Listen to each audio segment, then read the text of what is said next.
Hello दोस्तों, JSSC road map में मैं आपका स्वागत करता हूं। हम आज से झारखंड इतिहास और संस्कृति की किताब जिसके लेखक हैं डॉक्टर बी व्योतम का ऑडियो बुक सीरीज हैं, जो कि आपके जेपीएससी, जेजीजीएलसीसी, जेएमएससी, जेएमएलसीसी, जेसीसी आदि परीक्षा के लिए महत्वपूर्ण है तथा एमए इतिहास के छात्रों के पाठ्यक्रम का भी हिस्सा है। इस वीडियो को हम शुरू करें उससे पहले मेरी आप सबसे गुजारिश है, इस वीडियो को लाइक करें तथा चैनल को सब्सक्राइब करें। तो शुरू करते हैं। अध्याय 2, प्रारंभिक इतिहास। झारखंड की जनजातीय संस्कृति भारतीय समाज की एक अमूल्य निधि है। सुदूर अतीत से इसकी अविरल धारा आज तक प्रवाहित होती आई है। यह धारा कभी कभी विस्मृति के गर्त में खोई जान पड़ती है, किंतु अद्यतन इसका विशाल प्रवाह बना हुआ है। प्रागैतिहासिक काल में झारखंड घनघोर महावनों से आच्छन्न था। वृक्षों की सघनता ऐसी थी कि धरती पर 5-6 मीटर से अधिक कुछ भी नहीं दिखाई देता था। उस समय यहाँ अन्य स्थानों की ही तरह ऐसे मानवों का निवास था जो अर्धमानव थे। यह स्थिति आज से प्रायः 20,000 वर्ष पूर्व की थी। झारखंड जंगलों पहाड़ों से आच्छादित होते हुए भी बाह्य जगत से सर्वथा कटा हुआ कभी नहीं रहा। अनंत काल से देश के अन्य भागों से इसका जातीय और सांस्कृतिक आदान प्रदान होता रहा है। फिर भी प्रबल भौगोलिक प्रभाव के कारण यह क्षेत्र भारत के अन्य भागों से ऐतिहासिक एवं सांस्कृतिक दृष्टिकोण से बहुत कुछ भिन्न रहा है। यहाँ एक विशिष्ट सभ्यता का प्रादुर्भाव एवं विकास हुआ जिसने बाह्य प्रभावों के बावजूद अपनी एकात्मकता को अक्षुण्ण बनाए रखा। विंध्य और कैमूर की श्रेणियों ने इसे उत्तर से होने वाले आक्रमणों से सदैव अभयदान दिया। वस्तुतः गुप्त शासकों एवं बाद में शशांक को छोड़कर प्राचीन भारत के किसी राजवंश ने इस भाग पर अधिक समय तक राज्य नहीं किया। तुर्क विजेता अपने 300 वर्षों के शासनकाल में इस क्षेत्र को कभी भी आक्रांत न कर सके। मुगल सम्राट भी कभी कभी ही यहाँ प्रवेश कर सके। इन विशेष परिस्थितियों के कारण ही इस प्रदेश के इतिहास का तथा सांस्कृतिक प्रगति का एक विशेष दिशा में झुकाव हुआ। इसके वनों और पर्वतों ने भारतीय आदिम निवासियों के समुदायों को शरण दी, जैसे मुंडा, हो, उराव, संताल, चेरो तथा खरवार आदि। द्राविड़ों और आर्यों द्वारा अधिक उपजाऊ प्रदेशों से निकाले जाने पर ये यहीं आकर बस गए।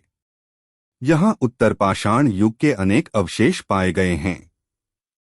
यहाँ की आदिम जातियों की संख्या दिन प्रतिदिन क्षीण होती जा रही है, परंतु इनके रहन-सहन में एक ऐसी सभ्यता का परिचय मिलता है जो आर्यों के पहले से अब तक थोड़ा बहुत परिवर्तनों के साथ ज्यों की त्यों चली आ रही है।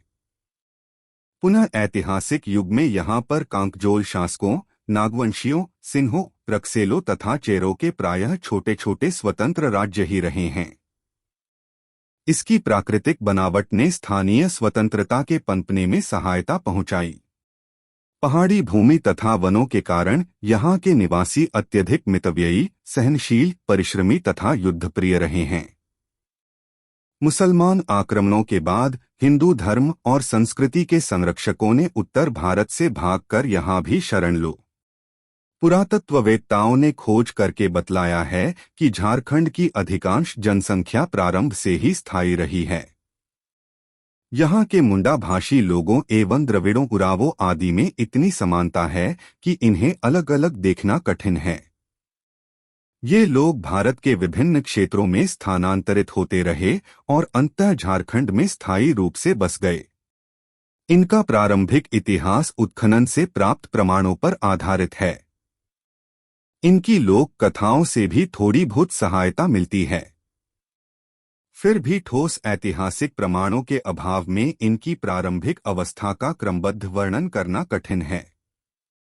संभवत जब सिंधु घाटी में कांस्यकालीन संस्कृति का विकास हो रहा था, उसी समय झारखंड में नवपाषाण संस्कृति विकसित हुई थी। यहाँ चिकने पॉलिश किए गए पाषाण शिल्पोपकरण तथा कुठार प्राप्त हुए हैं। बुरहादी गांव में 1870 में भी बॉल को पत्थर का सेल्ट मिला था। बुर्जों में S0C0 राय को स्लेटी पत्थर के पॉलिश को हुई छेनी मिली थी। सन 1868 में कप्तान बिचिंग को चाईबासा के निकट रोरो नदी के तट पर नवपाषाण युग के उपकरण मिले थे, जिनमें प्रस्तर चाकुओं की प्रधानता थी। 1917 में इसी प्रकार की चीजें C0W0 सैंडरसन को संजय नदी के तट पर मिली थीं। बुरुहातू में S0C0 राय ने स्लेट की पत्थर की एक छेनी तथा क्वार्च पत्थर की पॉलिश की हुई एक छेनी पाई थी। दरगामा गांव में एक ग्रामीण को 1915 में तांबा के 5 इंच सेट मिले थे। श्री राय को भी यहां लोहा तथा तांबा की एक एक आरी मिली थी। वोरमैन ने नवपाषाणकालीन हस्तकुठारों को 12 प्रकार का पाया है। इनमें से अधिकांश प्रकार के हस्तकुठार झारखंड में पाए गए हैं। गोल हस्तकुठार और दूसरे शिल्प उपकरण संकेत देते हैं कि इस क्षेत्र में नवपाषाणकालीन सांस्कृतिक प्रभाव 2 बार क्रम से आया होगा। संभवत पहला सांस्कृतिक अतिक्रमण 1500 ईशून्य पू0 के लगभग और दूसरा इससे भी पहले हुआ होगा। इसी युग में ऑस्ट्रेलॉयड अर्थात मुख्य रूप से मुंडाभाषी जनजातियां झारखंड में आई होंगी। आर्यों के आगमन के बाद द्राविड़, उराव आदि जातियां उत्तर पश्चिमी क्षेत्रों से स्थानांतरित होकर झारखंड आदि क्षेत्रों में पहुंचीं और वहां की प्रोटो ऑस्ट्रेलॉयड जनसंख्या को काफी हद तक प्रभावित किया। खरिया, बिरहोर तथा असुर झारखंड की प्राचीनतम जनजातियां हैं। मुंडा ठहराव हो जनजातियां बाद की और कोरवा प्राचीनतम एवं बाद की जनजातियों के बीच की हैं। चेरो, खरवार, भूमिज तथा संताल आदि और भी परवर्ती काल की हैं। झारखंड की प्राचीनतम जनजातियों में एक खरिया भी है। वे अभी सिंहभूम तथा मानभूम में बहुत कम संख्या में बच रहे हैं। छोटा नागपुर खास में उनकी अपनी बस्तियां हैं। उनकी सर्वश्रेष्ठ स्थिति दक्षिण कोयल नदी के निकट की बस्तियों में है। प्राचीन काल में ये रोहतास से लेकर पाटलिपुत्र तक फैले हुए थे। वहां से निकाले जाने पर वे दक्षिण कोयल क्षेत्र में चले आए। उनकी सर्वप्रथम बस्ती दक्षिण कोयल के तट पर पोरा नामक स्थान में बसी। वहां से वे छोटा नागपुर के अन्य भागों में फैल गए। पोरा के बीरू कसलपुर में इनकी दूसरी बस्ती बसी। कहा जाता है कि रोहतास पटना क्षेत्र में भी दक्षिण भारत की ओर से आए थे। उनकी बहुत सारी मान्यताएं भी मुंडाओं की बजाय द्राविड़ों से अधिक मिलती जुलती हैं। आत्ह संभव है कि दक्षिण भारत से विंध्य श्रेणियों को पार कर मगध क्षेत्र होते हुए वे छोटा नागपुर में प्रविष्ट हुए होंगे। बिरहोर भी संभवत कैमूर की पहाड़ियों से होते हुए ही छोटा नागपुर में प्रविष्ट थे। वे बिरजिया तथा असुरों की तरह ही छोटा नागपुर में प्रविष्ट होने वाली प्रारंभिक हुए जनजातियों में एक थे। स्वयं असुर नवपाषाण काल से लेकर लौह युग तक छोटा नागपुर में फलते फूलते रहे। इन्होंने लोहा गलाने से लेकर भवन निर्माण तक की कला सीख ली थी। उनके बनाए असुरगढ़ों के अवशेष अभी भी यत्र तत्र देखे जा सकते हैं। बाद के लोहार शायद इन्हीं असुरों के वंशज हैं। ऋग्वेद में वर्णित असुरों से इनका कोई संबंध था या नहीं कहना कठिन है। असुरों की ही एक शाखा नागों की थी जिसे आर्य विरोधी कहा जाता था। मुंडा तथा उरावनी संदेह प्राचीन छोटा नागपुर से लेकर आज तक इस क्षेत्र की प्रमुख जनजातियां हैं। मुंडाओं के छोटा नागपुर में प्रवेश का काल तथा मार्ग दोनों ही अभी तक अनिश्चित हैं। B0C0 मजुमदार के अनुसार इन्होंने पूर्ववर्ती जनजातियों को पूर्व दक्षिण की ओर धकेलकर छोटा नागपुर खास पर कब्जा कर लिया था, किंतु अन्य लेखक इसे स्वीकार नहीं करते। ऐसा लगता है कि छोटा नागपुर की असुर सभ्यता को नष्ट करने वाले मुंडा ही थे। स्वयं मुंडाओं की परंपरा के अनुसार ये लोग आज के मध्य भारत और उत्तर प्रदेश क्षेत्र से तब भाग खड़े हुए जब वहां आर्यों का आगमन हुआ। कीकट मगध में आर्यों के विस्तार के बाद उन्हें वहां से भी हटकर पहले रोहतास क्षेत्र और बाद में छोटा नागपुर आना पड़ा। चेरो तथा शबर आदि जनजातियां ऐत्रेय ब्राह्मण तथा महाभारत के रचना काल तक मगध में वर्तमान थीं। उनका वहां से पलायन बहुत बाद में हुआ। वाल्मीकि रामायण में इनके दक्षिण की ओर भागने का उल्लेख है। वे अपने को मनु वैवास्वत के छठे पुत्र करूष का वंशज बताते हैं। इनके छोटानागपुर क्षेत्र में बस जाने के बाद इनसे आर्य प्रदेशों की रक्षा के लिए त्रिशंकु के पुत्र हरिश्चंद्र ने सोन नदी के तट पर एक किले का निर्माण कराया और अपने पुत्र रोहिताश्व के नाम पर इसका नामकरण रोहिताश्वगढ़ किया। मुंडाओं का अवध नरेश राम से अच्छा संबंध था और वनवास से पूर्व उनके राज्याभिषेक की तैयारियों में वादकों के रूप में ये भी सम्मिलित थे। महाभारत काल में पांडवों ने जरासंध की हत्या कर दी थी, जो मुंडाओं का मित्र था। फलस्वरूप महाभारत युद्ध में ये कौरवों की ओर से सम्मिलित हुए थे। भीष्म पितामह की सेना के साथ इन्हें रखा गया था। सात्यकी ने इनकी तुलना राक्षसों से की थी। एक अन्य परंपरा के अनुसार ये आजमगढ़ उत्तर प्रदेश क्षेत्र से छोटानागपुर आए थे। कुछ मुंडा अपनी मूल भूमि तिब्बत को मानते हैं, जहां से उत्तरी पूर्वी हिमालय क्षेत्र से होते हुए ये अंततः दक्षिण बिहार पहुंचे। वहां से भी उरावों, चेरो तथा खरवारों द्वारा भगाए जाने पर ये छोटानागपुर क्षेत्र में चले आए। उन दिनों उनका नेता बिरसा मुंडा था। बिरसा ने सुतिया पाहन को अपनी जाति का नेतृत्व सौंपा। सुतिया ने अपने ही नाम पर इस क्षेत्र का नया नाम सुतिया नागखंड रखा। बाद में मुंडाओं ने ऐतिहासिक नागवंश की स्थापना में अपना योगदान किया। बिरसा मुंडा के अनुयायी भूमि की तलाश में पठारी क्षेत्र में फैल गए। बिरसा का एक अनुयायी कोरुम्बा उस इलाके में बस गया, जो बाद में कोशंबे के नाम से विख्यात हुआ। द्राविड़ ओराव मुंडाओं के बाद छोटानागपुर की कई प्रमुख जनजातियां हैं। उनका संबंध दक्षिण भारत तथा पूरब के द्वीपों की जातियों से है। दक्षिण भारत से चलकर उत्तर पश्चिम होते हुए ये रोहतास क्षेत्र में पहुंचे थे। वहां वे चेरो खरवारों द्वारा भगाए जाने पर ये छोटानागपुर में प्रविष्ट हुए और मुख्यतः छोटानागपुर खास तथा पलामू क्षेत्र में बस गए। इनकी एक शाखा राजमहल क्षेत्र में जाकर बस गई, जिसकी संतान आज माले कही जाती है।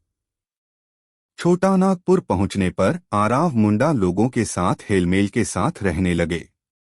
ये अपने को खरख का वंशज बताते थे, इसलिए इन्हें करूख भी कहा जाने लगा। खरख शब्द की उत्पत्ति शायद द्रविड़ शब्द करूग से है, जिसका अर्थ चोल होता है। इसका संबंध कोंकण अथवा कर्नाटक क्षेत्र से हो सकता है, क्योंकि उसे ही उराव लोगों का उद्भव स्थान माना गया है। कुछ उराव इसे कुर्ग से भी जोड़ते हैं, क्योंकि उनके अनुसार कुर्ग ही उनकी मूल भूमि थी। ओराव की मूल भूमि जहां भी रही हो, इसमें कोई संदेह नहीं कि उनकी जाति घुमक्कड़ थी और अनेक स्थानों से होते हुए ही ये छोटानागपुर पहुंचे थे। यह बहुत संभव है कि वे मूलतः दक्षिण भारत के ही निवासी थे, क्योंकि भाषाविदों ने कुरुख और कन्नड़ तथा तमिल के अनेक शब्दों में एकरूपता पाई है। यह भी कहा गया है कि मुंडा तथा उराव एक साथ ही उत्तरी पश्चिमी भारत से चले थे। यह घटना आर्यों के आने से पहले की थी, किंतु इसके लिए ठोस प्रमाणों का अभाव है। यद्यपि मुंडा तथा वो दोनों ही अपने प्रव्रजन मार्ग में अजीमगढ़, आजमगढ़, हरदीनगढ़, पिपरागढ़ तथा अंतत रोहतासगढ़ का उल्लेख करते हैं। ओराव लोगों के प्रव्रजन के विषय में एकमात्र निश्चित बात यह है कि वे अंततः रोहतासगढ़ पहुंचे थे। ओराव अनुश्रुति के अनुसार सरहुल पर्व के अवसर पर जब ये नाचगान में मस्त थे, मुसलमानों ने अचानक हमला कर इन्हें रोहतासगढ़ से निकाल बाहर किया। किंतु यह बात सत्य नहीं जान पड़ती, क्योंकि मुसलमान 1193 ईशून्य से पहले बिहार में प्रविष्ट नहीं हुए थे और रोहतासगढ़ पर उनका कब्जा तो 1539 ईशून्य में शेर खां के समय में हुआ था। पुनः ओराव स्वयं स्वीकार करते हैं कि फणिमुकुट राय के राजा बनाए जाने से पूर्व ही ये छोटानागपुर में बस चुके थे। कुछ ओराव अपने उपर्युक्त शत्रुओं का उल्लेख मल्लेच्छ के नाम से करते हैं। उल्लेखनीय है कि मलेच्छ शब्द का प्रयोग हिंदू उन सभी जातियों के लिए करते थे जिन्हें वे अपवित्र समझते थे। आठ अधिक संभव है कि ओराव लोगों का यहाँ मलेच्छ से मतलब था चेरो एक खरवार, क्योंकि उत्तर प्राचीन काल में रोहतास क्षेत्र पर चरो खरवारों का आधिपत्य था। आज भी उस क्षेत्र में इनकी बहुत बड़ी आबादी है।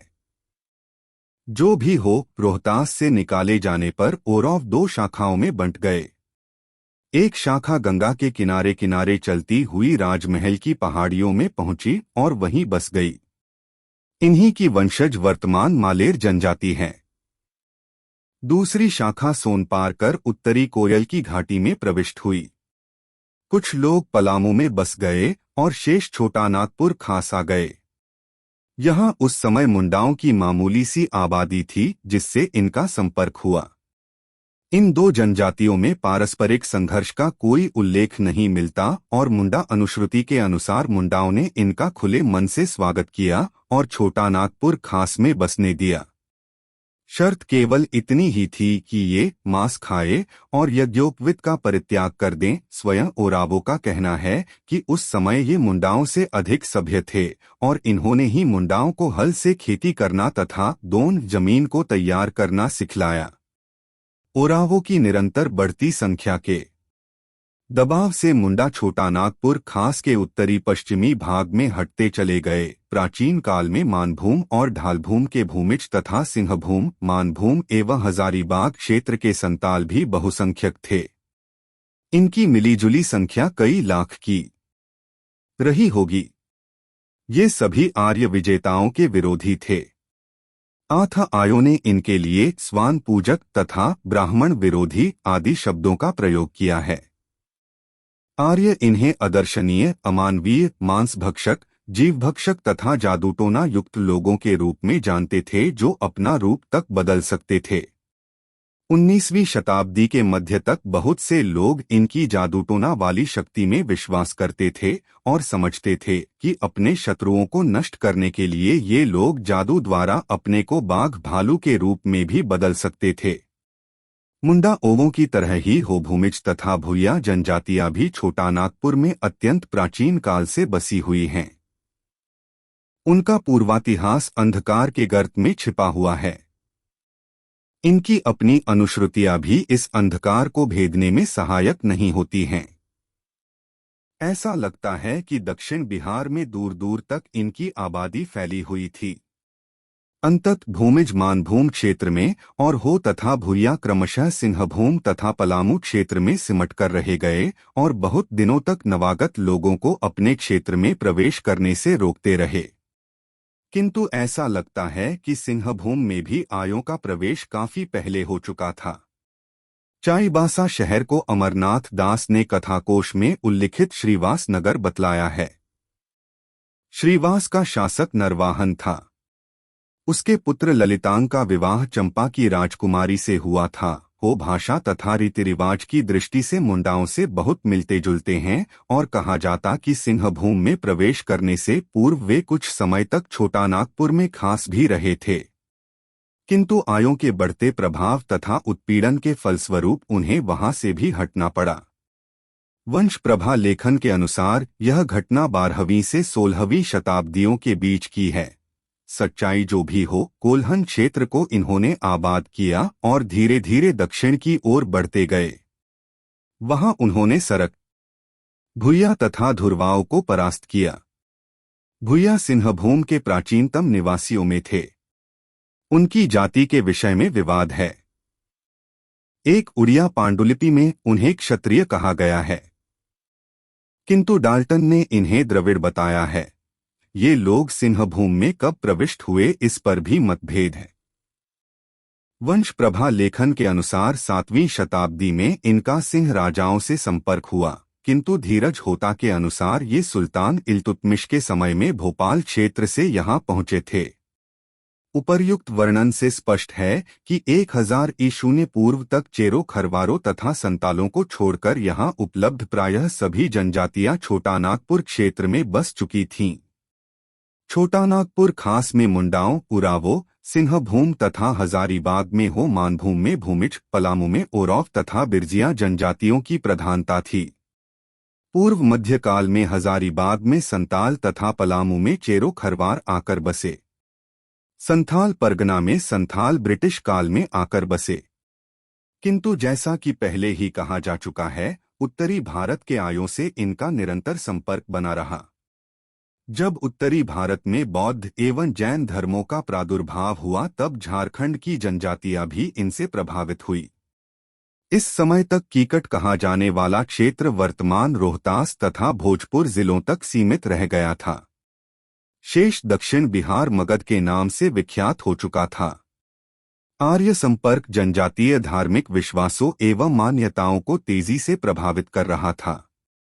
भागवत पुराण में भविष्यवाणी की गई थी कि जब कलयुग का आरंभ होगा तब किक्कटों के बीच अंजन के पुत्र बुद्ध का जन्म असुरों को नष्ट करने को होगा।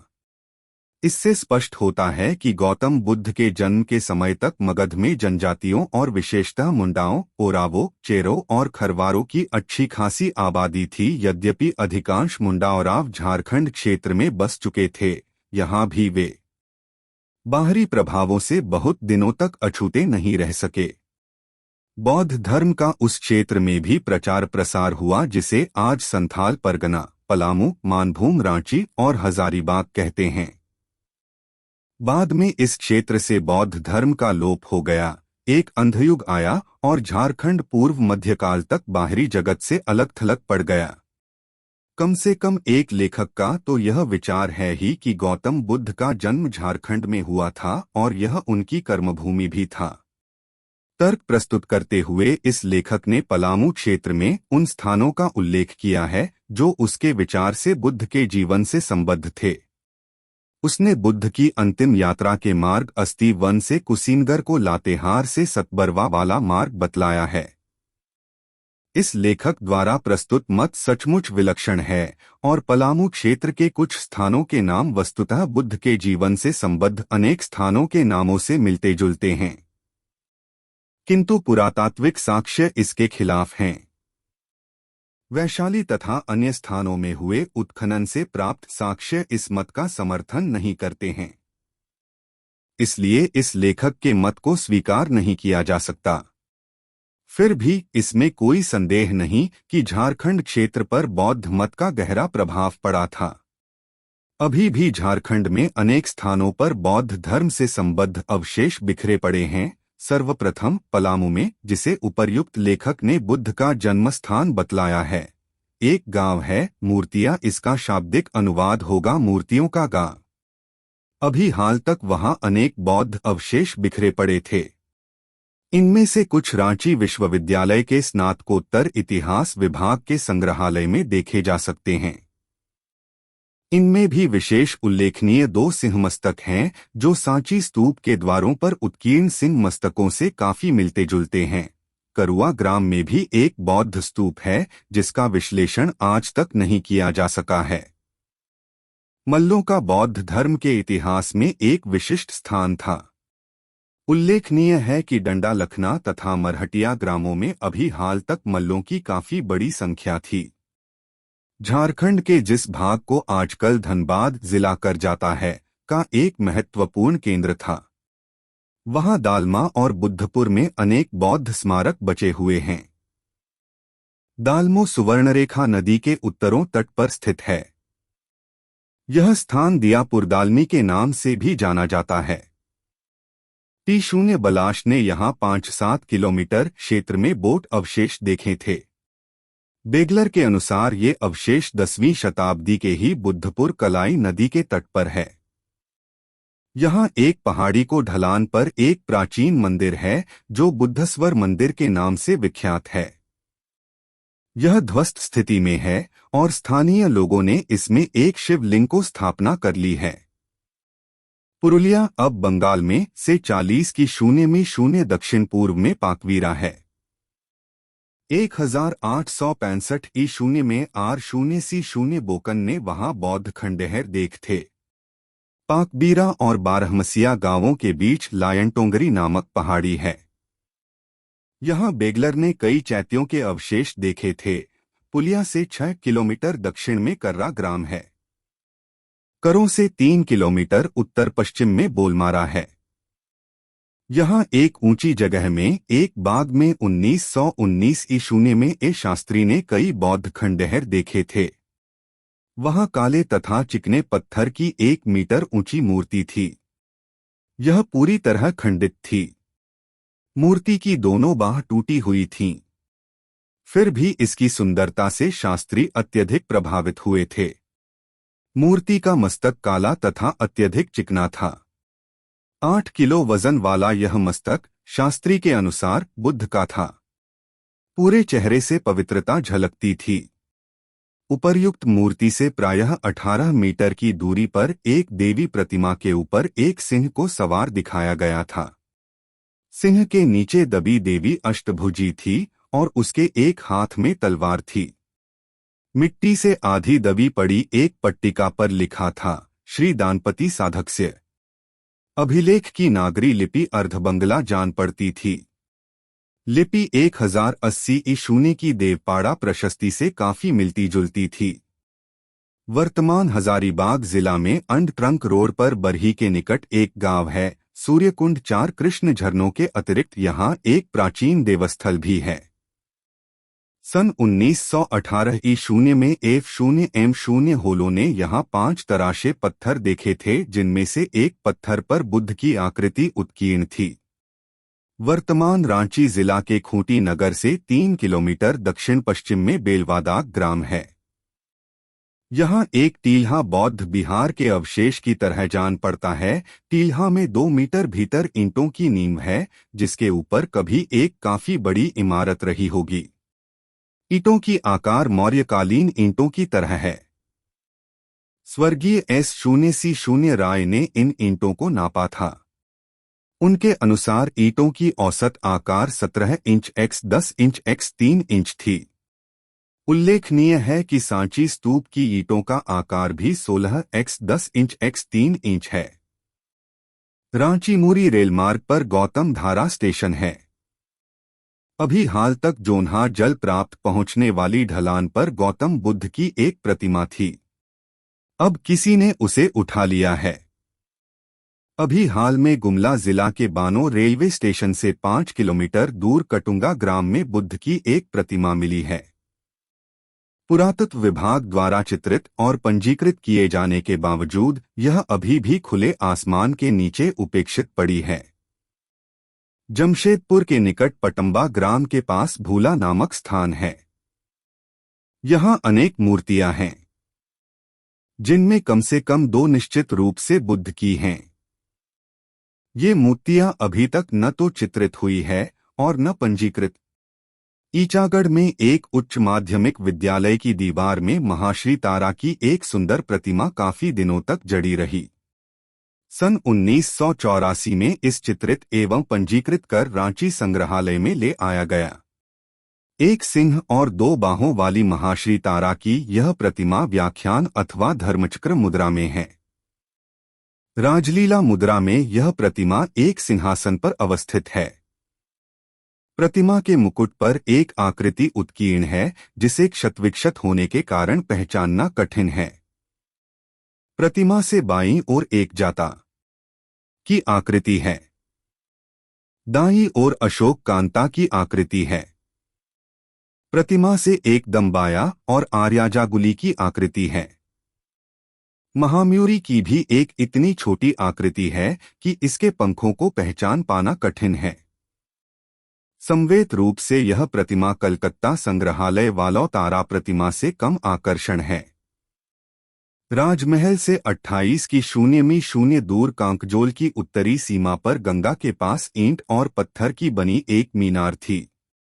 कनिंघम ने यहाँ अनेक बौद्ध मूर्तियां देखी थीं। झारखंड में बौद्ध धर्म के प्रसार तथा उपर्युक्त स्मारकों के निर्माण का कार्य संभवतः बुद्ध के जीवनकाल में ही आरंभ हो गया होगा। महाधर्मचक्र परिवर्तन के बाद तथागत 45 वर्षों तक मध्यदेश के जनपदों में परिभ्रमण करते रहे थे। इस मध्यदेश में कुरुक्षेत्र से संथाल परगना तथा हिमालय से विंध्य श्रेणी तक का इलाका शामिल था। संभव है कि इस परिभ्रमण काल में तथागत झारखंड भी आए हो। चंद्रगुप्त मौर्य इस क्षेत्र से परिचित था। यहाँ की जनजातियों पर अशोक का अस्पष्ट सा नियंत्रण था। उसने शिलालेख संख्या 13 में इस क्षेत्र का आठवीं अथवा आटव के नाम से उल्लेख किया है। D0R0 भंडारकर ने ठोक ही लिखा है कि आठवीं प्रदेश बघेलखंड से उड़ीसा के समुद्र तट तक फैला हुआ था। इस क्षेत्र में वह इलाका भी निःसंदेह शामिल रहा होगा जिसे आज झारखंड कहते हैं।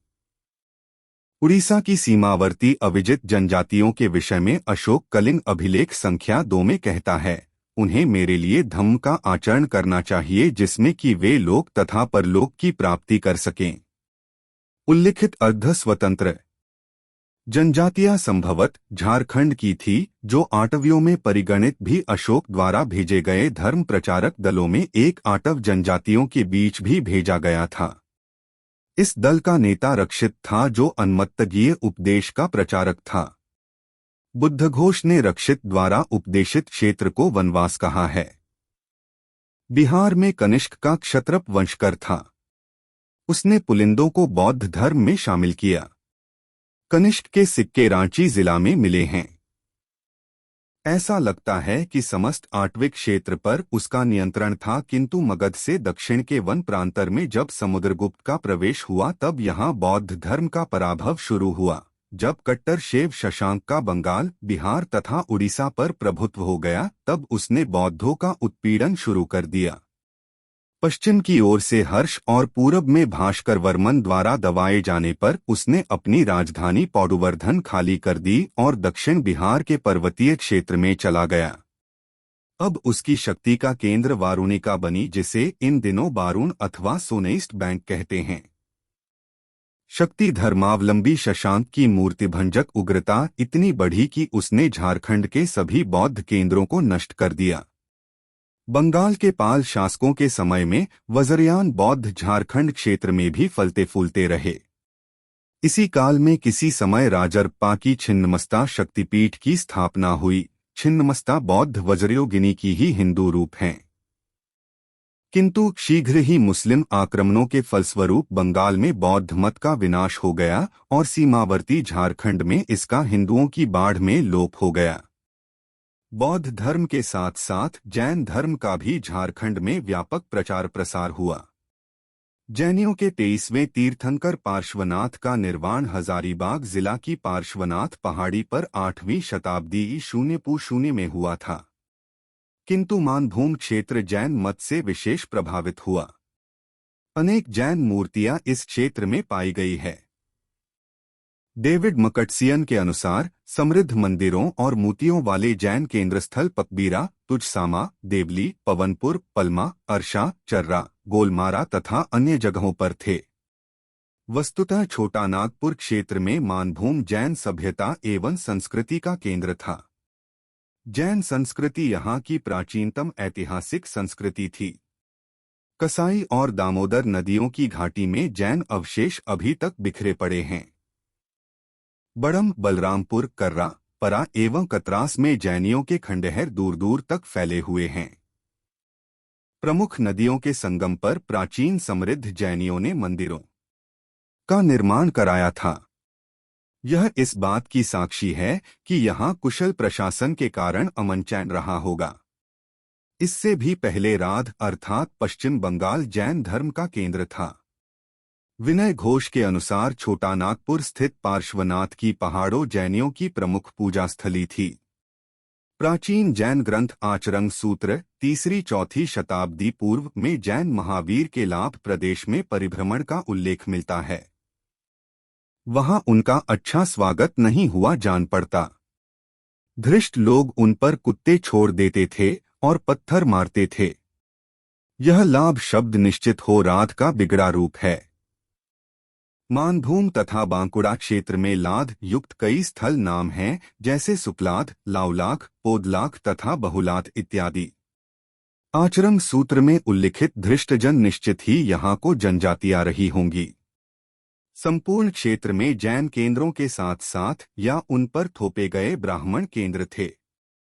जहाँ तहाँ विभिन्न आकार प्रकार की जैन तीर्थंकरों की मूर्तियां मिली हैं। तेलकुप्पी में जैन संस्कृति का विशिष्ट केंद्र था। कर्नल डाल्टन ने लिखा है कि कंसाई नदी के तट पर और पाकबीरा में उसे अनेक जैन मूर्तियां मिली थीं। कंसाई नदी के तट पर पाल्मा तथा बोडाम और कर्रा तथा पाकवीरा में उसने जैन मंदिरों के अवशेष देखे। वस्त्रहीन मूर्तियों को देखकर उसे लगा था कि ये निश्चित ही तीर्थंकरों को दिगंबर मूर्तियां रही होंगी। आज भी यदाकदा ऐसी जैन मूर्तियां कंसाई तट पर पाकवीरा तथा अन्य जगहों पर मिल जाती हैं। सिंहभूम के प्रारंभिक निवासी भी सरक ही थे। स्पष्ट है कि सरक जैन श्रावक शब्द का अपभ्रंश है। गृहस्थ जैनियों को श्रावक कहा जाता था। इन्होंने वीर की स्मृति में अनेक मंदिर बनवाए। यहाँ इन्हें पर्याप्त तांबा भी मिला जिसका इन्होंने व्यावसायिक उपयोग किया। लोगों ने बाद में इन्हें सिंहभूम से निकाल बाहर किया। पलामू पर जैन धर्म का प्रभाव सबसे कम पड़ा, किंतु यहाँ भी सकबरवा के निकट हनुमाड़ गांव में जैनियों के कुछ पूजा स्थल मिले थे। वस्तुतः संपूर्ण झारखंड में देश के शेष लोगों की अभिरुचि केवल पलायन, पूजा तपस्या और धर्म प्रचार मात्र के लिए रही हो, सो बात नहीं थी।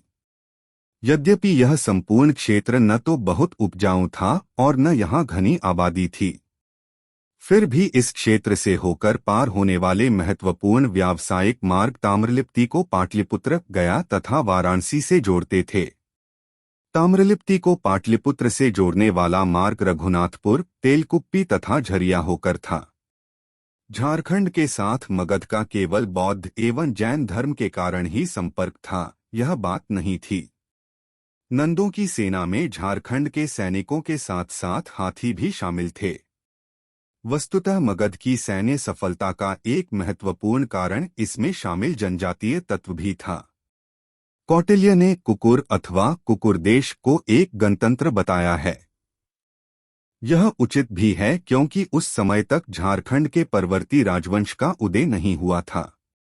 वनवासियों को नियंत्रित रखने, मगध के हित में उनका उपयोग करने तथा मगध के शत्रुओं से उनके गठबंधन को रोकने के उद्देश्य से आट्विक नामक पदाधिकारी की नियुक्ति की गई थी, जिसके अधीन नागाध्यक्ष, वनाध्यक्ष, नागपाल, वनपाल जैसे अन्य अधिकारी थे। झारखंड के खनिज पदार्थ यहाँ से होकर दक्षिण भारत पहुँचने के व्यापारीय मार्ग भी मगध के लिए महत्वपूर्ण थे। कौटिल्य ने लिखा है कि सोना, तांबा, लोहा, जस्ता और अन्य धातुएं दक्षिण मार्ग से ही आती थी। दक्षिण पथ का वही व्यापारीय मार्ग अच्छा था जो खानों से होकर गुजरता था। इस मार्ग पर आना जाना बहुत होता था और परिश्रम भी कम पड़ता था। कौटिल्य ने इंद्रवानक की नदियों से हीरे पाए जाने की बात लिखी है। इंद्रवानक संभवतः इव एवं शंख नदियों का इलाका था जहां से मध्यकाल में भी मुस्लिम शासक होरे प्राप्त करते रहे। व्यावसायिक दृष्टि से झारखंड का बाह्य जगत से संपर्क ईसा की प्रारंभिक शताब्दियों में भी बना रहा। इसका प्रमाण है सिंहभूम में रोमन सम्राटों के सिक्कों का पाया जाना। चाईबासा में इंडोसिथियन सिक्के प्राप्त हुए हैं। रांची जिले में ईसा की प्रथम तथा द्वितीय शताब्दियों के कुषाण सिक्के मिले हैं। तीसरी से छठी शताब्दी के पुरा कुषाण सिक्के भी यहां मिले हैं। इन सिक्कों पर किसी राजा का नाम नहीं है। ह्वेनसांग के वर्णन से पता चलता है कि बौद्ध धर्म के उत्पीड़क शशांक का साम्राज्य में मिदनापुर से लेकर सरगुजा तक का समस्त वन प्रांतर सम्मिलित था। कनिंघम ने बड़ा बाजार तथा हेविट ने दुलमी को उसकी राजधानी बताया है। शशांक के प्रयासों से झारखंड में बौद्ध जैन धर्मों की जगह हिंदू धर्म की प्रधानता हो गई। दशम शताब्दी तक यहाँ हिंदू धर्म का प्रभुत्व पूर्ण रूपेण स्थापित हो गया। ब्राह्मणों ने अनेक मंदिरों का दुलमी, तेलकुप्पी, पाकवीरा तथा अन्य स्थानों में निर्माण कराया। इनमें से अधिकांश मंदिर शैवों के थे। ये बौद्धों जैनों से लड़भिड़कर नहीं स्थापित किए गए थे, बल्कि ब्राह्मणों के शांतिपूर्ण विस्तार तथा उच्च बौद्धिकता के परिणाम थे। इसी काल में झारखंड के ऐतिहासिक राजवंशों की भी स्थापना हो रही थी, जैसे छोटा नागपुर खास में नागवंश, पलामू में रक्सेर राज्य तथा सिंहभूम में सिंहवंश इत्यादि। यहाँ की जनजातियों में मुंडाओं की प्रधानता थी और राज्य निर्माण का कार्य भी इन्होंने ही सर्वप्रथम शुरू किया। बिरसा मुंडा प्रथम मुंडा जनजातीय नेता था जिसने इस क्षेत्र में राज्य निर्माण की प्रक्रिया शुरू की। इसने सुतिया पाहन को मुंडाओं का शासक चुना और सुतिया ने नवस्थापित राज्य का नामकरण किया सुतिया नाग खंड। उसने अपने राज्य को 7 गढ़ों में विभक्त किया। ये थे लोहागढ़, लोहरदगा, हजारीबाग, पालुनगढ़, पलामू, मानगढ़, मानभूम, सिंहगढ़, सिंहभूम, सलगढ़ और सुरगुरुजा। इन 7 गढ़ों को उसने 21 परगनों में विभक्त किए। ये परगने थे ओमदंडा, दोयसा, खुखरा, सुरगुजा, जसपुर, गंगपुर, पोरहट, गिरगा, बिरुआ, लचरा, बिरना, सोनपुर, बेलखादर, बेलसिंह, तमाड़, लोहारडीह, खरसिंग, उदयपुर, बोनाई, कोरिया और चंगमंगकर। इनमें से कुछ परगनों के नाम आज भी यथावत बने हुए हैं। स्पष्ट है कि सुतिया पाहन द्वारा स्थापित यह राज्य प्राय संपूर्ण झारखंड क्षेत्र में फैला था, किंतु यह स्थायी सिद्ध नहीं हुआ। बौद्ध एवं जैन धर्मों के प्रचार प्रसार के साथ साथ ही आर्य जातियां इस क्षेत्र में प्रविष्ट होने लगी थीं। मौर्य काल से वर्धन काल तक नवागंतुकों की संख्या निरंतर बढ़ती ही गई थी। इन्हीं लोगों में से कुछ ने झारखंड के विभिन्न भागों में नए राज्यों की स्थापना की। इनमें प्रमुख थे पलामू, सरगुजा, कोराम्बे तथा बरवे के रक्सेल राज्य, छोटा नागपुर खास का नागवंशी राज्य और परिहट का सिंह राज्य अन्य उल्लेखनीय राज्य थे। पंचेत, काकजोल और क्योंझर छोटा नागपुर खास जनजातियों का प्रमुख क्षेत्र था। यहाँ स्थापित नागवंश का संपूर्ण छोटा नागपुर में अग्रणी स्थान था। खुखरा नागवंशियों की राजधानी थी। मई 1789 को तत्कालीन नागवंशी महाराज दर्पनाथ शाह द्वारा भारत के गवर्नर जनरल कुर्सीनामा के अनुसार नागवंश का संस्थापक फणी मुकुट राय पुंडरीक नाग एवं वाराणसी की ब्राह्मण कन्या पार्वती का पुत्र था, जिसे मदरा मुंडा एवं अन्य नेताओं की स्वीकृति से राजा चुना गया था। इस नागवंशी परंपरा के अनुसार जन्मेजय के नागयज्ञ के समय पुंडरीक नामक नाग भाग निकला और मानव रूप धारण कर वाराणसी पहुंचा। उसने अपने आप को ब्राह्मण बताकर एक ब्राह्मण पंडित के यहाँ शरण ली, जो बालकों को शास्त्रों की शिक्षा देता था। नवागत बालक कुशाग्र बुद्धि एवं मेधावी था। उसकी प्रतिभा से प्रभावित होकर ब्राह्मण ने काशी के ब्राह्मण की कन्या पार्वती से उसका विवाह करा दिया। कुछ समय बाद पार्वती गर्भवती हुई। एक दिन जब पुंडरीक सोया हुआ था तब पार्वती ने देखा कि उसके पति की 2 जिह्वाएं थीं। पुंडरीक के जागने पर पार्वती ने उसको 2 जिह्वाओं का रहस्य जानना चाहा, किंतु पुंडरीक ने प्रश्न को टाल दिया। बाद में वाराणसी से वह पार्वती सहित अपने देश के लिए रवाना हुआ। जब वे परगना सुतियाम्बे स्थित पिठौरिया ग्राम से पार हो रहे थे तब एक पेड़ को छाया में विश्राम करने को रुके। यहाँ पुंडरीक ने अपनी वास्तविकता प्रकट की और तब एक तालाब में छलांग लगाकर अदृश्य हो गया। दुहखी पार्वती ने एक बच्चे को जन्म दिया और वहीं सती हो गई। एक शाकलद्वीपी ब्राह्मण ने बच्चे को फणिक सर्प के फण के नीचे सोया पाया। यह सर्प स्वयं पुंडरीक था और उसने ब्राह्मण को बतलाया कि बालक आगे चलकर नागपुर का राजा बनेगा। यही ब्राह्मण उसका पुरोहित बनेगा। सूर्य राज्य के प्रमुख आराध्य देवता होंगे और राजा का नाम फणी मुकुट होगा। नागवंशी परंपरा के अनुसार यह घटना 104 शून्य की थी। उल्लेखनीय बात यह है कि अभी भी यहाँ के नागवंशियों के पुरोहित शाकलद्वीपो ब्राह्मण ही होते हैं। वेबस्टर की रिपोर्ट में एक दूसरी ही कहानी दी गई है। इसके अनुसार बालक का पालन एक कान्यकुब्ज ब्राह्मण ने किया जो काके ग्राम में रहता था। उसी ने बालक को फणी मुकुट राय का नाम दिया था, किंतु S0C0 राय के अनुसार बच्चे का गलन मानकी मदरा मुंडा ने किया था और जब बालक बड़ा हुआ तो सभी परहाओं के मानकियों ने एक मत से उसे फणी मुकुट राय के नाम से राजा घोषित किया। राजा बनते हो फणी मुकुट ने रामगढ़ गोला, पलानी, तमाड़, बंता हजाम, तोरी, मानकरी तथा बरवा इत्यादि इलाकों को अपने नियंत्रण में कर लिया। विद्याभूषण लाल प्रद्युम्न सिंह के अनुसार फणी मुकुट के शासनकाल में नागवंशी राज्य में 66 परगने थे, 22 घटवारी, 18 खुखरागढ़ में, 18 दोईसागढ़ में और 8 जर्चीगढ़ में। इन सभी कथाओं से यह स्पष्ट है कि अत्यंत प्राचीन काल में भी छोटा नागपुर खास में अच्छी खासी आबादी थी, जिसमें आदिवासी और गैर आदिवासी दोनों ही शामिल थे। उत्तरी भारत से उड़िया पहुंचने का मार्ग इससे होकर गुजरता था। अतः राजनीतिक एवं सांस्कृतिक दृष्टियों से छोटा नागपुर खास एकाकी प्रदेश नहीं था।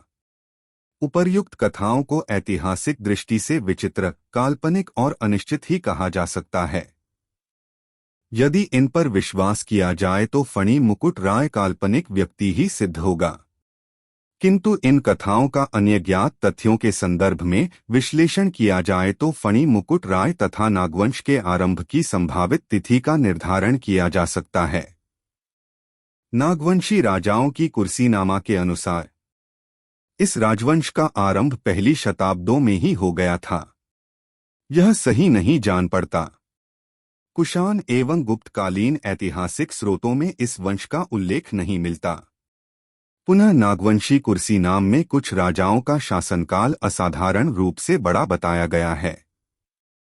फणी मुकुट 94 मुकुट 55 उदय 60 मोहन 58 तथा रघुनाथ 60 एक राजाओं का औसत शासनकाल 29 वर्षों का आता है। तभी नागवंश की शुरुआत को प्रथम शताब्दी में ले जाया जा सका है। रांची जिला गजेटियर के लेखक ने राजाओं के शासनकाल का औसत 25 मानकर नागवंश का आरंभ चौथी शताब्दी में बताया है, किंतु यह भी सही नहीं जान पड़ता, क्योंकि समुद्रगुप्त की प्रयाग प्रशस्ति में छोटा नागपुर को मुर्देश कहा गया है, न कि नागदेश।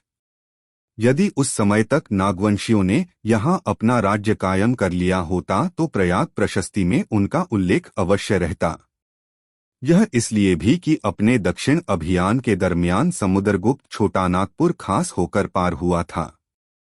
फाहियान तथा ह्वेनसांग जैसे चीनी यात्री जो झारखंड की सीमा तक पहुंच गए थे, यहाँ के ऐसे किसी राजवंश का उल्लेख नहीं करते हैं। एक पीढ़ी की अलग औसत आयु प्रायः 30 वर्षों की मानी जाए, शासनकाल 15 वर्षों का और कुल राजाओं की संख्या 60, तो नागवंश का संपूर्ण शासनकाल प्राय 900 वर्षों का होता है। इस हिसाब से नागवंश का आरंभ ईसा की 11वीं शताब्दी में हुआ होगा। जे0 रोड ने अपने सर्व और सेटलमेंट रिपोर्ट है कि नागवंशी राज्य की स्थापना 10वीं शताब्दी में हुई होगी। यही वह समय था जब हिंदुओं की बहुत बड़ी संख्या इस क्षेत्र में प्रविष्ट होने लगी थी। अतः रोड का मत उचित जान पड़ता है। फणी मुकुट राय के राज्यारोहण के समय छोटा नागपुर खास की अधिकांश जनता जनजातीय थी, किंतु ब्राह्मण, राजपूत तथा अन्य हिंदू जातियों की संख्या भी निरंतर बढ़ रही थी। नागवंशी राज्य के पूरब में पंचेत का राज्य था, दक्षिण की ओर क्योंझर का राज्य था। फणी मुकुट राय का विवाह पंचेत के गोवंशी राजपूत घराने में हुआ था। उसने पंचेत के राजा की सहायता से क्योंझर के शासक को पराजित किया। बंता हजाम, बादम, रामगढ़, चंगुरिया, गोला, पलानी, तोरी, मानकेरी और बरवा उसके राज्य में शामिल थे। उसने अपनी राजधानी सुतियाम्बे में एक सूर्य मंदिर का निर्माण कराया। राजकीय ठाकुरबाड़ी की प्राण प्रतिष्ठा जगन्नाथपुरी के एक पंडा द्वारा संपन्न कराई गई थी। इस पंडा को सोरंडा तथा महगावा के गांव दिए गए थे, जहां वह वस्तु गया था। वस्तुतः अनेक गैर आदिवासियों को फणी मुकुट ने सादर निमंत्रित कर अपने राज्य में बसाया था। बेलकुप्पी गांव का श्रीवास्तव कायस्थ पांडे भव राय नागवंशी राजा का दीवान था। चौथा नागवंशी राजा प्रताप राय सुतियाम्बे से राजधानी बदलकर सुवर्णरेखा नदी के तट पर चुटिया ले गया। सुदूर काशी तक से लोगों को आमंत्रित कर राजधानी चुटिया में बसाया गया। नागवंशी राज्य में सर्वव्यापी शांति एवं सुरक्षा थी और वहां का राजा उत्तरोत्तर शक्तिशाली होता जा रहा था। गुर्जर प्रतिहार, राष्ट्रकूट एवं पाल राजाओं की पारस्परिक प्रतिद्वंद्विता का झारखंड की राजनीति तथा संस्कृति पर भी प्रभाव पड़ा। उनमें से कोई न कोई अवसर पाकर इस क्षेत्र पर अपना प्रभुत्व स्थापित कर लेता था। घाघरा थाना स्थित हापामुनि गांव का महामाया मंदिर उसका प्रमाण है। इस मंदिर का निर्माण गजघंट राय ने महाराष्ट्रीय गुरु हरिनाथ द्वारा कराया था। गुमला चैनपुर के निकट टांगीनाथ के प्रसिद्ध मंदिर का निर्माण भी इसी काल में हुआ। दूसरी ओर हजारीबाग के इटखोरी नामक स्थान पर महेंद्र पाल के शिलालेख से सिद्ध होता है कि 9वीं शताब्दी के उत्तरार्ध में गुर्जर प्रतिहारों ने छोटा नागपुर खास के सीमावर्ती इलाकों पर कब्जा कर लिया था। अंततः पाल राजाओं के कमजोर पड़ जाने के कारण छोटा नागपुर खास के विभिन्न राज्य उनके द्वारा आक्रांत किए जाने से बच गए। छोटा नागपुर के सभी शासकों के पारस्परिक संबंध सौहार्दपूर्ण थे, सो बात नहीं थी। पलामू तथा सरगुजा में उन दिनों रक्सेलों का राज्य था। नागवंशी राजा भीमकर्ण को सरगुजा के रक्सेल राजा के साथ युद्ध करना पड़ा था। सरगुजा राजा ने 12,000 घुड़सवारों तथा एक बड़ी पदाती सेना के साथ नागवंशी राज्य पर आक्रमण किया था। भीमकर्ण ने इस सेना को बरखा की लड़ाई में पराजित कर सरगुजा की ओर धकेल दिया। बरवा और पलामू के टोरी परगना पर अब नागवंशियों का कब्जा हो गया। भीमकर्ण ने रक्सेलों से जो कुछ लूटा उसमें वासुदेव की एक मूर्ति भी थी। लगभग इसी समय भीमकर्ण ने चुटिया की जगह सुखरा को अपनी राजधानी बनाया। यह अकस्मात परिवर्तन इसलिए किया गया कि चुटिया बंगाल पर आक्रमण करने वाले तुकों के मार्ग के अत्यंत निकट था। बख्तियार खिलजी ने झारखंड के रास्ते हो नदिया पर अचानक आक्रमण कर लक्ष्मण सेन को पराजित कर दिया था। यह कहना कठिन है कि बख्तियार खिलजी के झारखंड होकर गुजरने का नागवंशियों पर कोई स्थायी प्रभाव पड़ा या नहीं, किंतु इतना निश्चित है कि झारखंड का पारंपरिक एकाकीपन समाप्त हो चला था और इस क्षेत्र पर मुस्लिम आक्रमणों की संभावना बढ़ गई थी। साथ ही उत्तरी भारत में राजनीतिक उथल-पुथल के कारण झारखंड में उत्तरी भारत में आव्रजकों की संख्या बढ़ी होगी। इनमें ब्राह्मण और क्षत्रिय आव्रजक ही बहुसंख्यक रहे होंगे। प्राचीन काल के अंत होते तक झारखंड भारतीय इतिहास की गतिविधियों से सुरक्षित रहते हुए भी बाह्य जगत से अप्रभावित नहीं रह गया था। छोटा नागपुर खास में नागवंशी सुस्थापित हो चुके थे। निकटव हजारीबाग एवं मानभूम में किन्हीं मान राजाओं का शासन था। धनबाद के निकट गोविंदपुर में कवि गंगाधर 1373 से 78 ईशून्य द्वारा रचित प्रस्तर शिलालेख एवं हजारीबाग के दूधपानी नामक स्थान में 8वीं सदी के शिलालेख में इनका उल्लेख है।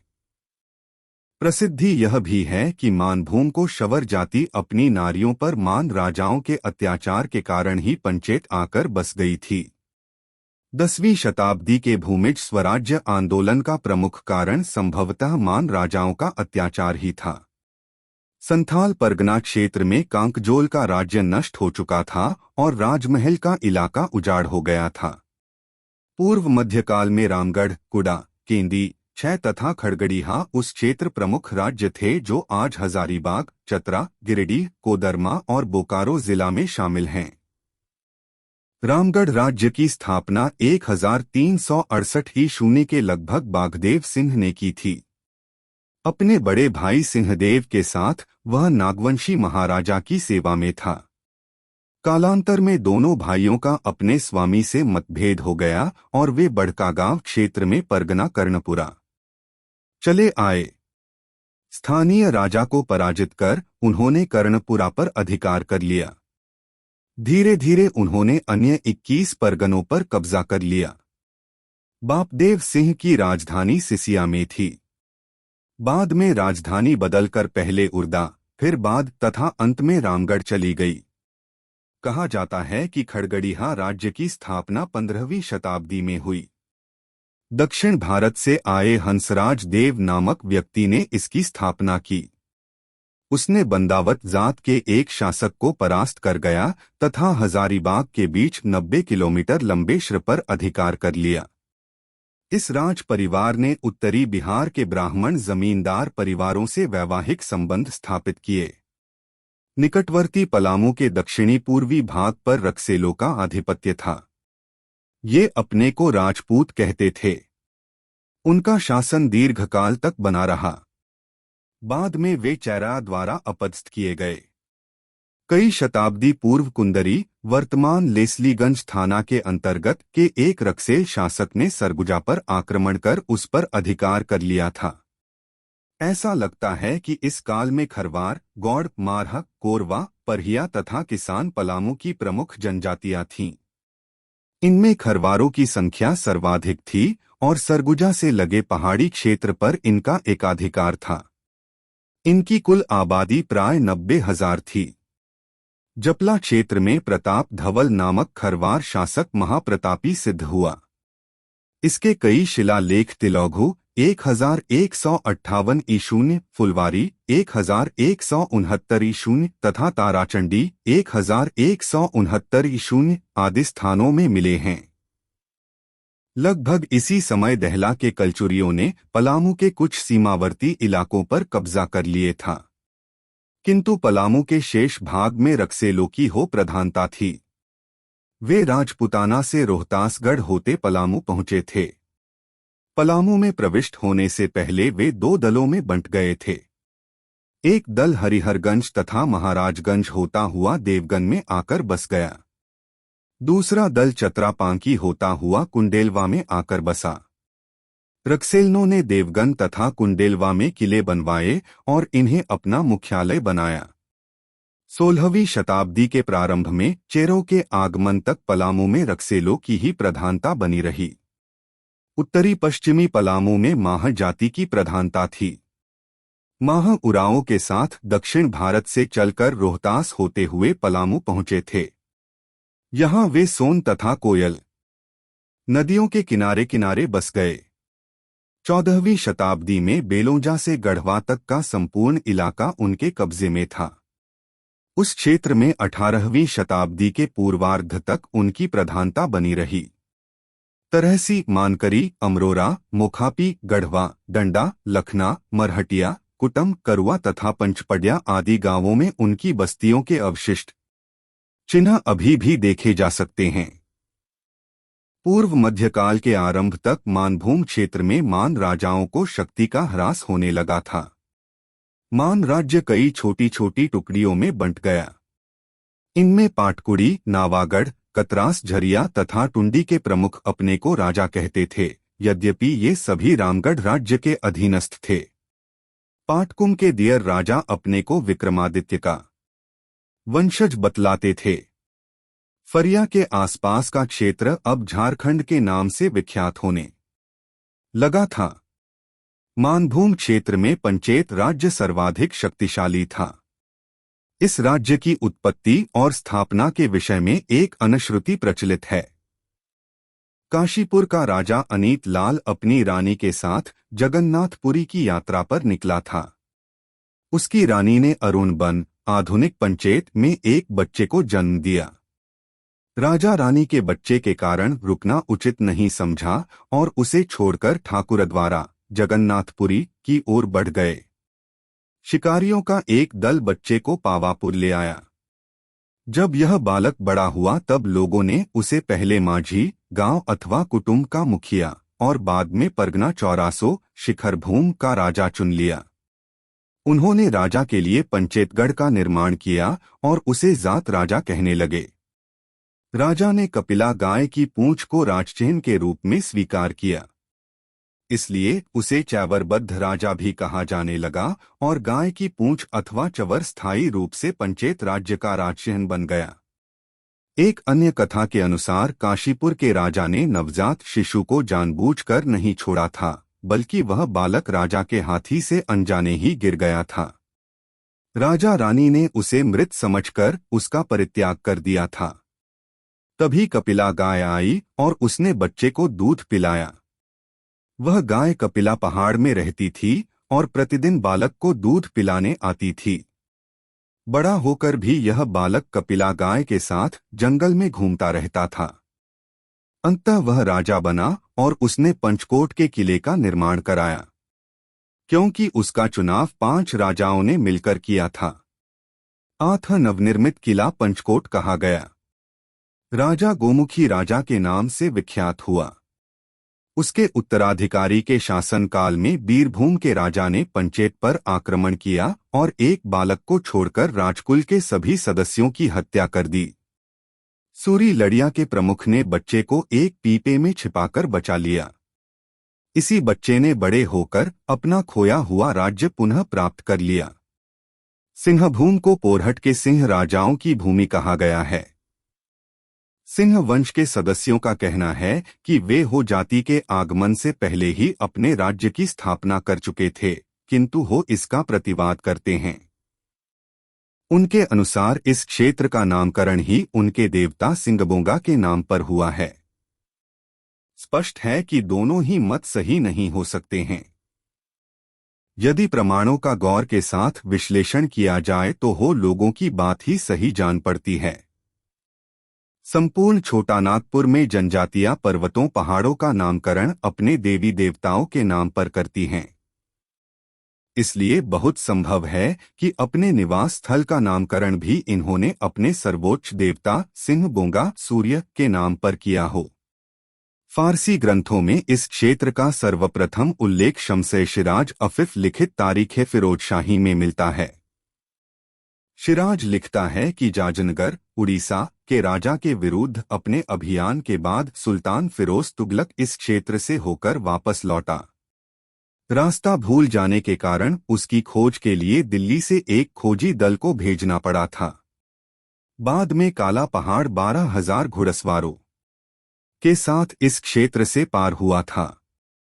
सिंह वंश के पारिवारिक इतिहास वंश प्रभालेखन के अनुसार सिंह लोग सिंहभूम के भूयों तथा सरकों के संपर्क में संवत 750 अर्थात 693 ईशून्य में आए। सिंह वंश की पहली शाखा ने 8वीं शताब्दी में ही इस क्षेत्र पर अधिकार कर लिया था। वे पश्चिमी भारत से आए राठौर राजपूत थे और उन्होंने पोरहाट राज्य की स्थापना की।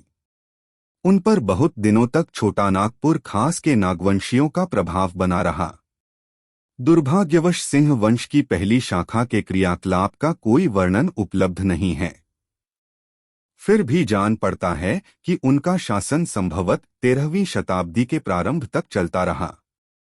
परंपरा के अनुसार सिंह वंश की पहली शाखा का संस्थापक काशीनाथ सिंह था।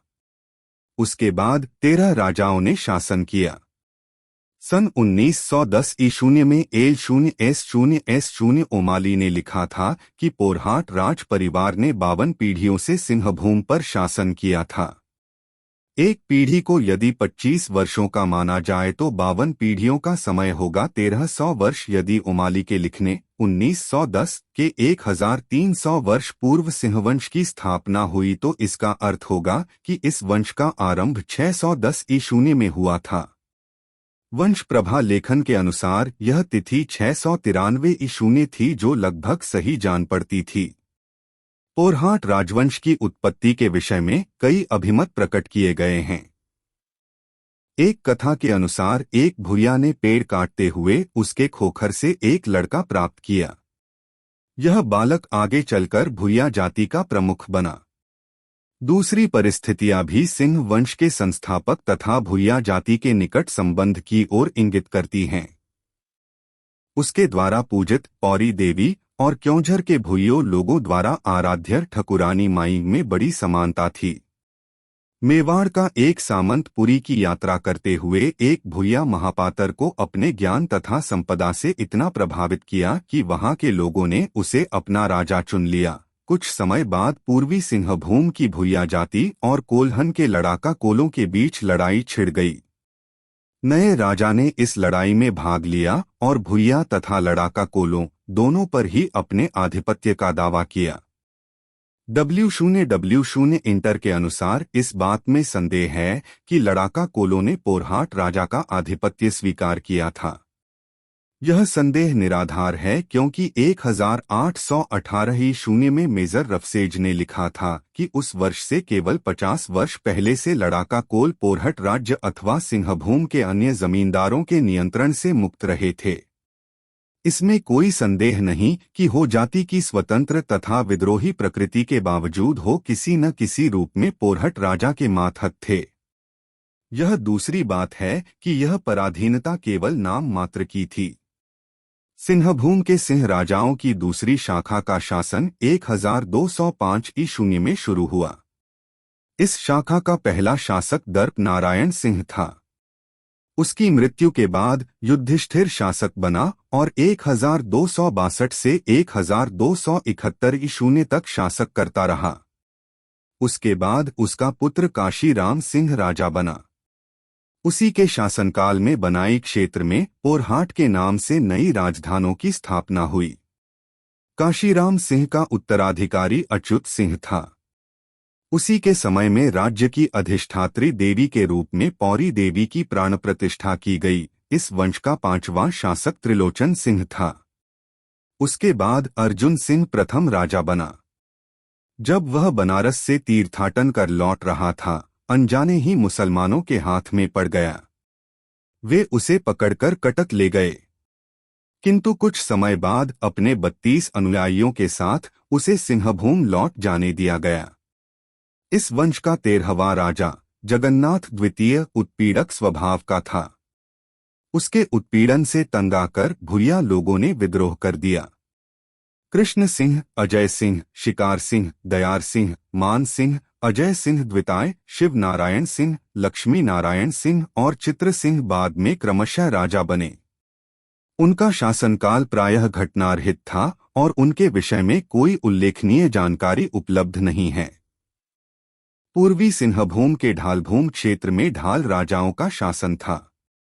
वे जाति से संभवतः धोबी थे। वे नरबलि चढ़ाते थे। पंचेत का राजा भी संभवतः धोबी ही था। उसने एक ब्राह्मण कन्या से विवाह कर लिया था। इसी विवाह से उत्पन्न बालक ने बालभूम राज्य की स्थापना की थी। उपर्युक्त वर्णन से स्पष्ट है कि पूर्व मध्यकाल में झारखंड में अनेक छोटे बड़े राज्य थे, किंतु इनमें प्रधानता नागवंशी राज्य को ही थी। 11वीं शताब्दी के उत्तरार्ध में कलचुरी नरेश लक्ष्मीकर्ण अत्यंत प्रतापी राजा हुआ। नागवंशी राजाओं में वह गंधर्व राय का समकालीन था। इसके बाद भीमकर्ण गद्दी पर बैठा। नागवंशी राजाओं का यह उपाधि परिवर्तन राय से कर्ण संभवतः लक्ष्मीकर्ण के वंशजों पर नागवंशियों को विजय या उनके मैत्री का द्योतक है। नागवंशियों से इसकी पुष्टि होती है। भीमकर्ण निश्चय ही प्रतापी राजा था। उसने भीम सागर का निर्माण कराया जो आज भी है। नागवंशावली का अनुसार भीमकर्ण को सुरगुजा के हयवंशी रक्सेलों से भीषण युद्ध करना पड़ा था। नागवंशी राजा ने उनसे जमकर लोहा लिया और उन्हें बरवे तक खदेड़ दिया। इस तरह बरवे परगना तथा पलामू के टोरो परगना तक नागवंशियों का आधिपत्य स्थापित हो गया। रक्सेलों से वासुदेव राय को मूर्ति भी छीन ली गई। रक्सेलों को पराजय के कारण नागवंशी राज्य की सीमा गहड़वाल राज्य की सीमा तक फैल गई। 13वीं शताब्दी के प्रारंभ में दक्षिण बिहार में तुर्क आक्रमण के फलस्वरूप उथल पुथल मची हुई थी। फलस्वरूप दक्षिण बिहार की गैर मुसलमान जनता प्राणों की रक्षा के लिए झारखंड में शरण ले रही थी। इस तरह झारखंड में नवीन सांस्कृतिक तत्वों का समावेश हो रहा था। फिर भी मोहम्मद तुगलक के शासनकाल तक झारखंड के किसी भी भाग पर तुकों का सीधा अधिकार नहीं हो सका। 1206 ईस्वी में बख्तियार खिलजी ने झारखंड होकर हो नदिया पर आक्रमण किया था। ऐसा लगता है कि इल्तुतमिश तथा बलवन के शासनकाल में दक्षिण बिहार में व्याप्त उछल पुथल का थोड़ा बहुत प्रभाव झारखंड पर भी पड़ा, किंतु हरिकर्ण द्वारा नागवंशी राज्य का शासन कुशलतापूर्वक चलाया जाता रहा। 1310 ईस्वी में अलाउद्दीन खिलजी के सेनापति छन मल्लिक ने नागवंशी राजा को कर देने के लिए बाध्य किया। मोहम्मद तुगलक का सेनापति मलिक बया हजारीबाग क्षेत्र में चाई चंपा तक आ पहुंचा था। स्वयं संथालों के अनुसार यह आक्रमण 1340 ईस्वी में इब्राहिम अली के नेतृत्व में हुआ था। उसने बीघा के किले पर अधिकार कर लिया और फलस्वरूप वहां के संथाल अपने सरदार के साथ भाग निकले। फिरोज तुगलक ने अपने जमाने में बंगाल के शमसुद्दीन इलियास शाह से हजारीबाग के सतगावा क्षेत्र में एक बहुत बड़े इलाके को जीतकर सतगावों को अपनी राजधानी बनाई। किंतु लगता है कि तुर्क सतगावों से आगे छोटा नागपुर खास में नहीं बढ़ सके। वहां के नागवंशी राजा अभी भी अत्यंत शक्तिशाली थे। सन 1401 ईशून्य में तत्कालीन नागराजा शिवदास कर्ण ने पारा, वर्तमान गुमला जिला में हाथामुनि मंदिर की स्थापना की और इसमें भगवान विष्णु की मूर्ति की प्राण प्रतिष्ठा तत्कालीन राजगुरु मराठा ब्राह्मण सियानदेव ने की। स्पष्ट है कि इस समय नागवंशियों पर मराठा का अधिक प्रभाव था, न कि बिहार बंगाल के मुस्लिम शासकों का। कपिलेंद्र 1435 से 1470 ने एक नए राजवंश की नींव डाली जो सूर्यवंश के नाम से बहलोल लोदी के शासनकाल में उड़ीसा के अंतिम गंग राजा के मंत्री प्रसिद्ध हुआ। कपिलेंद्र के नेतृत्व में उड़ीसा राज्य दक्षिण पूर्वी भारत को एक महाशक्ति बन गया। उसने संथाल परगना तथा हजारीबाग के अतिरिक्त नागवंशी राज्य के बहुत बड़े भाग पर अधिकार कर लिया। लोदी काल में नागवंशी राजा थे प्रतापकर्ण, छत्रकर्ण और विराटकर्ण। प्रतापकर्ण के शासनकाल की कुछ घटनाओं का उल्लेख बेनौराम मेहता ने नागवंशावली में किया है। अनेक पटवार राजाओं ने विद्रोह कर दिया था और शत्रु को तरह व्यवहार करने लगे थे। प्रतापकर्ण को उनका सामना करना पड़ा। तमाड़ का राजा भी विद्रोही बन गया था और लूटमार तथा आगजनी में संलग्न था। इतना ही नहीं, उसने खुखरागढ़ की घेराबंदी की और नागवंशी राजा अपने हो किले में बंदी बन गया। अंतत प्रतापकर्ण को खैरागढ़ के खरवार राजा वाघदेव से सहायता की याचना करनी पड़ी। वाघदेव को महले कर्य परगना का फौजदार बनाया गया। तदोपरांत उसने तमाड़ के राजा का दमन किया। तमाड़ राजा के पुत्र कप्परदेव को कर्णपुरा का राजा बनाया गया। कप्परदेव ने 3 वर्षों तक निश्चित कर नहीं दिया, इसलिए वाघदेव को उसके खिलाफ भेजा गया। वामदेव ने उसे पराजित कर मार डाला और स्वयं कर्णपुरा परगना का राजा बन बैठा। नागवंशी राजा की आज्ञा से उसने महुदीगढ़ को भी ध्वस्त कर डाला। इन सभी सेवाओं के एवज में प्रतापकर्ण ने कप्परदेव के राज्य को वाघदेव को दे दिया और उसे कर्णपुरा के राजा के रूप में मान्यता दे दी। दृक्पाल राम देवधारिया का कहना है कि छत्र राय के शासन काल में वासुदेव राय विष्णु की मूर्ति 1437 ईशून्य में कोराम्बे में प्रतिष्ठापित की गई। संभवत इसी मूर्ति से आकृष्ट होकर बंगाल के प्रसिद्ध वैष्णव गायक संत चैतन्य महाप्रभु 1485 से 1527 मथुरा जाते हुए झारखंड आए थे। चैतन्य चरितामृत के अनुसार यह घटना 16वीं शताब्दी के प्रारंभ की है। कहा जाता है कि महाप्रभु चैतन्य नागवंशी राज्य के पंच परगना क्षेत्र में कुछ दिनों तक रुके थे और जनजातियों में अपने मत का प्रचार प्रसार किया था। उनके संपर्क का मुंडा धर्म एवं संस्कृति पर गहरा प्रभाव पड़ा। सन 1498 ईशून्य में संध्या के राजा ने नागवंशी राज्य पर आक्रमण कर कुछ स्थानों पर कब्जा कर लिया। नागवंशी राजा ने तत्काल एक घुड़सवार को पत्र के साथ खैरागढ़ के राजा लक्ष्मी निधि कर्ण के पास भेजा। पत्र में लिखा था कि नागवंशी राज्य खतरे में था और यदि लक्ष्मी निधि सहायता न करें तो उनके पूर्वजों का राज्य नष्ट हो सकता था।